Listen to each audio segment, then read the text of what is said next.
When dealing with buyers or sellers who live outside our community, we need to be aware of the dynamics of feeder markets. By definition, a feeder market is a remote location which provides most of our clients. Let's say that we operate in Tampa Bay.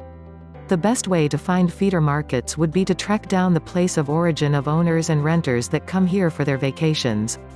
It has in fact been demonstrated that buyers coming from other countries or from other states must have had a previous personal connection with the area before considering to purchase a property.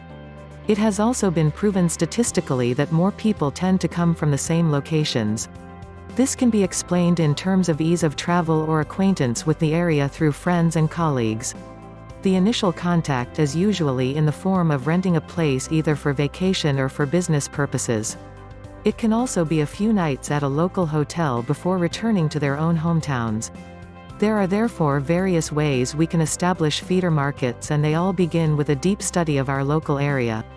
If you are active in the resort and second house markets, you can start by simply checking which airlines have direct flights to your closest airport and where they come from. Each one of the original destinations represents a feeder market.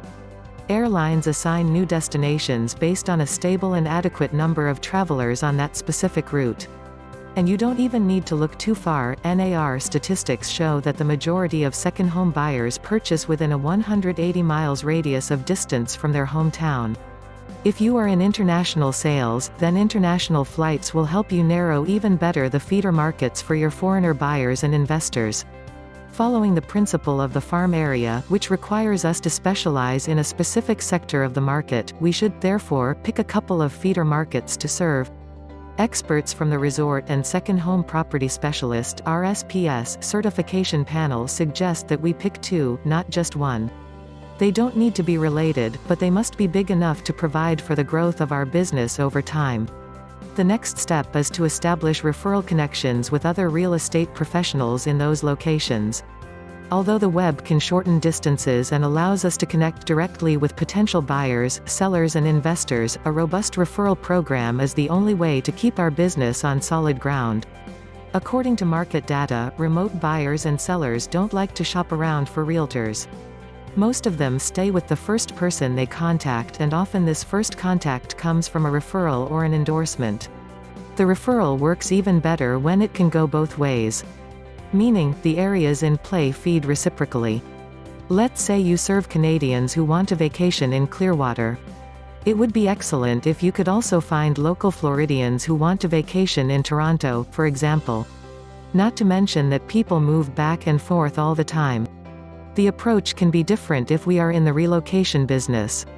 In such a case, our best option is to contact major local corporations who hire personnel from other states or from abroad. But here again, we can be well ahead of the curve by monitoring the local renters and vacation markets. It has been proven many times that foreign companies open a business on those locations that are already attractive to their managers and their families. So, this is a relationship game, and sometimes you can find a buyer quickly, but most of the times you need to play in the long term. It can actually take from 1 to 5 years before non-residents change from renter to owner status. And the business will go to those who had the patience and persistence to nurture it. Follow us on www.robertomazzoni.com.